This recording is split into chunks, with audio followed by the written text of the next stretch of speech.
All right, welcome to State of the Game for April 20th.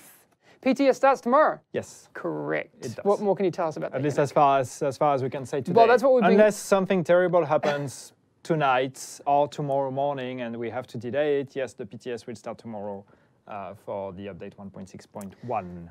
What kind of time would we be aiming for? So it should be, I think we are targeting around noon. We need to do the final testing on the build tomorrow morning. The build should already be available. So normally if you already have the PTS installed on your computer, you can just update it. Normally there should be an update already available for download. If it's not yet, it will be made available tomorrow morning for sure.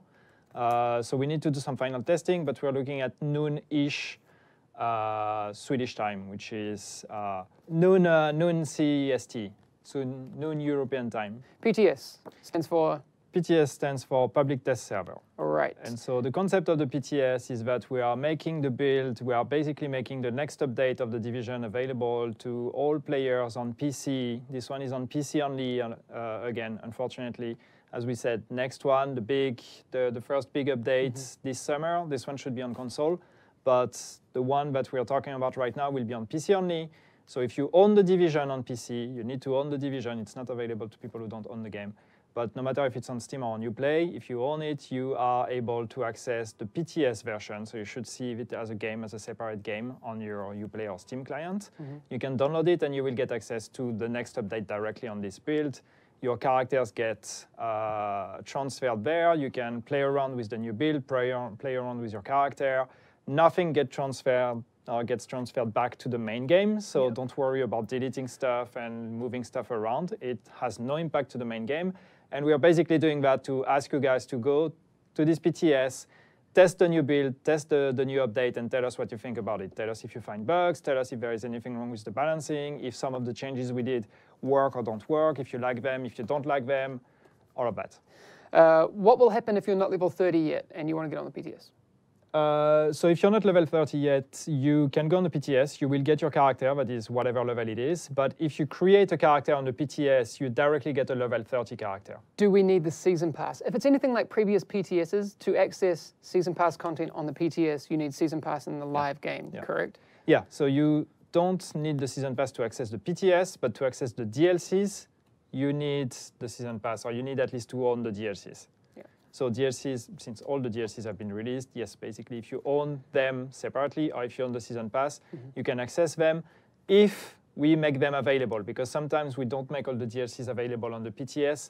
I think it's going to be the case for this one, but I don't know exactly what was the last call on it, because we need to save server space and all the DLCs are on different servers. So I believe that Survival will not be available on the PTS. Okay. Last Stand will be, because there are a bunch of changes or fixes and some few changes. I can't remember for Underground. Obviously, the PTS we said is largely for testing things before we get them out in the live environment to make sure that they run as smoothly as possible. Yes. Loadouts we talked about is one of the big things that people are going to get to test for the first time, which is going to be awesome. We've been talking about it more since the release of the game, and I know people would say, myself included, in a perfect world, that this should have been in there from day one. Sure. But what we have now is the reality that it's coming very, very, very soon. Yeah. And I'm very, very excited about it. We did show a very early version of it on the stream back in March. Yeah. But it's changed a little bit. And yeah, it's I mean, it's been kind of. It was in development, so. Yeah, it was in development. It's been finalized. First, there's less bugs with it. We've added a few things, like you can rename your loadouts, and I think a few other tweaks here and there for the UI. So it's gonna be similar to what you've seen if you watched the stream back then. But yeah, please test it and tell us how it is. I mean, there's obviously we'll go through some of the patch notes in a sec, which people will be able to get access to tomorrow on the forums. Yeah. Perfect. Last Stand is obviously a bit of a focus for this. Redstorm have been working really hard on that. Well, it's our most recent feature. Yeah, exactly. It's the most recent big feature that was released. So there was a lot of big bug fixing and a few balancing changes and tweaks that happened between the release of 1.6 and Last Stand and now the next update, which is the one we're talking about now. So yeah, we need to have some testing on last stand. There's also the idea of the proficiency marks that we talked about last time, I believe, or yeah, we did. before that, I can't remember. But yeah, we talked about it, which is this new feature in Last Stand where basically people get rewarded for the contribution they did in the game, in the session, like the guy that did the most, whatever, the most points captured or whatever will get special rewards, and all these kind of things are like an extra points. So proficiency marks are added in this version, so they will be available on the PTS. And yeah, as I said, there's also a bunch of bug fixing. So please do test this new iteration of Last Stand. All right. And obviously, beyond that, we did say that 1.6.1 isn't a feature-rich patch. It's largely for bug fixing and balancing and these sorts of things. We did manage to get loadouts into it, but those types of things will be a 1.7 focus. Now it's a bug fixing and balancing, that sort of thing. Absolutely. I've seen some people asking about Deadeye. We don't have any changes for Deadeye yet in this PTS. It's definitely something we're going to be looking at, especially with now the Seeker Airburst that is being changed. We need to see if Deadeye is not going to become the new meta. So that's the kind of situation we're going to keep an eye on and see if we need to make some changes there. But so far, there's nothing with Deadeye, or there's no changes to Deadeye in this version. So what do we have in the patch notes? So some of the highlights, I just highlighted some of the stuff in bright yellow there. So, but you'll get to see the entire patch notes tomorrow when we publish them. But yes, so we said loadouts, so you will get access to the loadouts, which is great. What do I have in there? We've had a few fixes to revive bugs. We fixed already some revive bugs a few weeks ago, or months ago, or something like that. But we had some remaining bugs. We fixed a few more now, so hopefully there will be less issues with reviving. We fixed stuff like HVT bosses that were being stuck in their, in their spawn room, for example. Like it happened sometimes that you would do an HVT and then you can't finish it because the boss is actually stuck in the spawn area. Definitely had that. So we had some fix for that. We are fixing the level 34 extended mags. We talked about that. We said we were going to do it. It's happening. So the level 34 extended mags will now roll from 109% to 121% instead of 109 to 111. Yep. But it's not retroactive. So your level 34 extended mags that you have now will keep the same value, but any new extended mag that you will get that are level 34 will roll between 109 and 121 instead of 109 and 111. So that's a nice one. We are doing the change to Nimble that we know has been discussed a lot. So Nimble, what we are doing is we are basically making it a heal over time. So the value of the heal is going to be the same. It's still 2% per, meters covered. But you're not going to get the heal instantly. It's going to be a heal over time in 4 seconds. So you're going to get 4 ticks in 4 seconds of heal. And you need to stay in cover to keep the heal. If you leave the cover or the destination cover, the heal is interrupted. Cool. We fixed a bug with recalibration. There was a bug with recalibration. It was reported on the forums where stuff like, I think it was health and kill that could roll from 4 to 5%, or not health and kill, was it skill haste? I can't remember. Anyway, some of the bonuses and damage to elite, I think also that could roll until 15%. But there was a bug with recalibration where you could only roll to that minus 1%. So basically, if the maximum roll was 5%, you could only roll to 4%. If the maximum roll was 15%, you could only roll to 14%. All these kind of things. This is fixed, so now you will get to recalibrate to the actual maximum value. What else do we have in there? Shrapnel is fixed. Shrapnel and Predator are going to work and synergize together. So if you have a 4-piece Predator and Shrapnel, you're going to get to spread the bleed. Yes. Which is going to be nice. I like that. Similarly, Fear Tactics and Wildfire are also fixed, so they're going to spread correctly to people around when you're applying burn effect or shock effect. Just quickly, it's worth reiterating, guys, that this is for 1.6.1 PTS. That isn't deployed onto the live game until it's all been tested, and there will be changes. So it's good that you guys have opinions about those and that you continue to voice them and have productive conversations about them. So this is by no means exactly what will be in 1.6.1 come the release. So don't forget that. I know it's easy to just be like, oh, this didn't happen. Nothing's happened yet. Yeah. So these are all things that we're going to test on the PTS.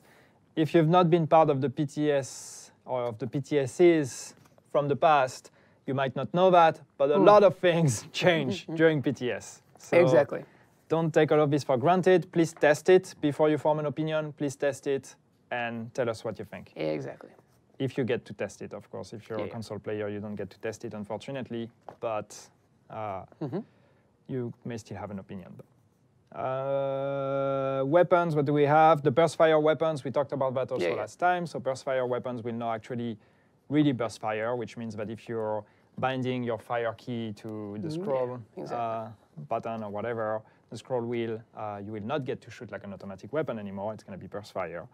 The flinch has been reduced, so that's interesting to mention. We talked about it last time, and we were talking about stagger, and a lot of people were confused. Wait, is it stagger or flinch that you are reducing? It's actually technically the flinch. So what that means is that when you're going to be shot at from another player or another NPC, the flinch effect, which is the reticle going, how your aim is moving, is going to be way less than it used to be because it was way too strong. It's confusing though, because like the shotgun bonus is listed as stagger, and it is, but that stagger, when it applies to another player, is causing them to flinch. So it can be a little bit unclear, but you guys know what we talk about when, even though we probably call it like, someone runs at me with a shotgun and I get staggered, well, you're actually getting a flinch effect, but you guys get it. Exactly. But yeah, clarification, yes, it's the flinch. When we said stagger last time, it's actually we mean flinch. Seeker Mine Airburst. So we talked about this one. We said we were going to change it. So we are doing what we said, which is transferring 20% of the explosion damage into the fire damage, which means 20% of the damage that the burst damage you used to do is going to actually be transferred into damage over time, which means the total damage that you do if the fire is not cleansed is going to be the same, but it's a bit more of the damage over time and a bit less of the explosion damage, which we hope should be addressing the Seeker Mine issue. Exactly. I saw an interesting thing going back to the flinching conversation. I think it was Nathane was asking, does that also apply to NPCs? It applies both to PvP and PvE, correct? Yes, it is. I think the effect is less in PvE. Because it's mostly, it's linked, as you said, to a stagger effect. So it's going to have more of an impact on shotguns than other ones, but it affects both. It's just going to be a bit more noticeable in PvP. What else do we have? We are fixing a bug with throwable skills. So the skills that you could aim and cast or whatever. If you would receive a status effect while you were aiming your skill, the skill would become unusable. It would become lock and you couldn't use it anymore. We're fixing that. We have a bunch of fixes for the ballistic shield and issues where you would have the ballistic shield deployed and do something and then stuff is broken. I'm not listing all of them, but there's a bunch of fixes.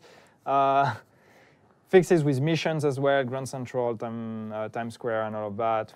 Like a few different fixes with things like the boss that could run out of the mission area, also missions where you finish the mission and then you cannot fast travel because you're stuck in combat with some enemies from outside of the mission area. These kind of things, more comfort kind of bug fixes. But yeah, these were annoying, so we're fixing a bunch of things there.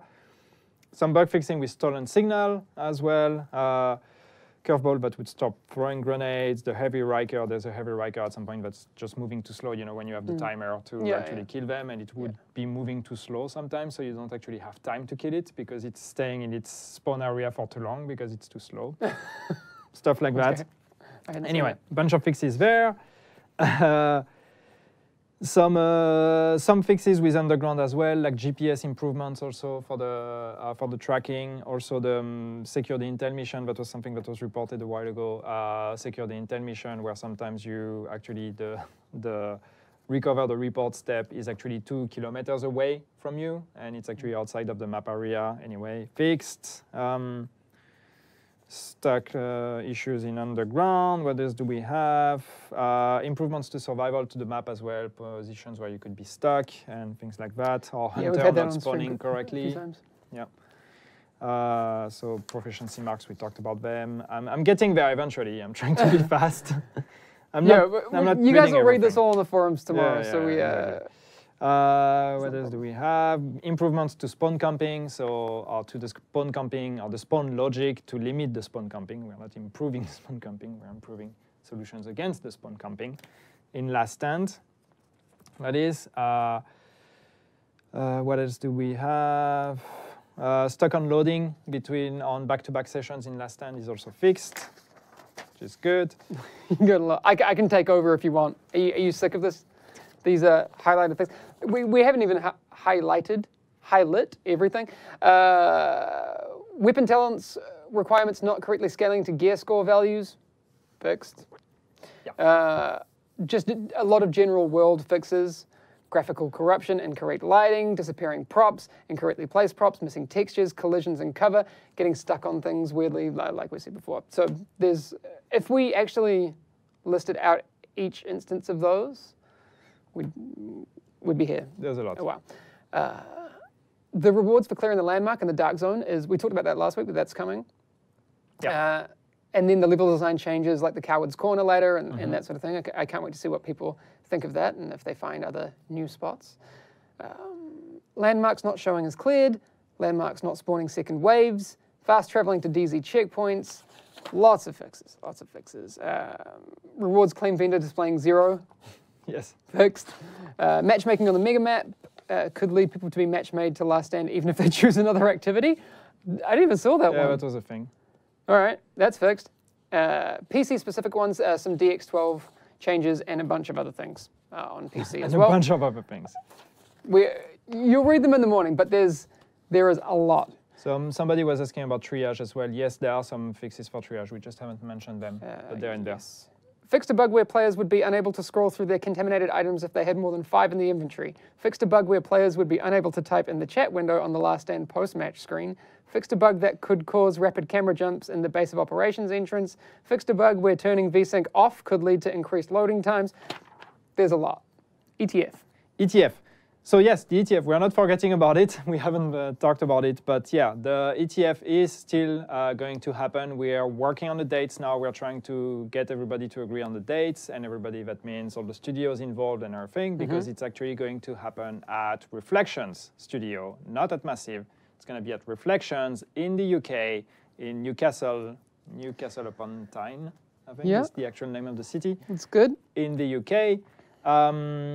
So we are looking at, it should happen around end of May. We're looking at probably last week of May is so far the dates, but we will confirm that. And once this is confirmed, we will start the application process. If you are available end of May, and again, we're going to confirm that, so don't book holiday or anything yet.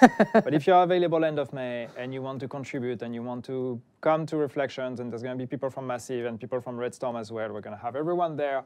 If you want to come to Reflections and have discussion about the game and all of that, you can start looking at your agenda and looking at your passport and all these kind of things. Yes, you will need a passport. If you don't have one, we had issues during the first ETF especially, where people would apply even though they didn't have a passport, and it was all sorts of madness. If you don't have a passport, we can't take your application, unfortunately. So that means you should have a passport anyway, because traveling's cool. All right. Perfect. Take it easy, everyone. Enjoy the rest of your April 20th, and we'll see you tomorrow for PTS of 1.6.1. Long live the Alliance.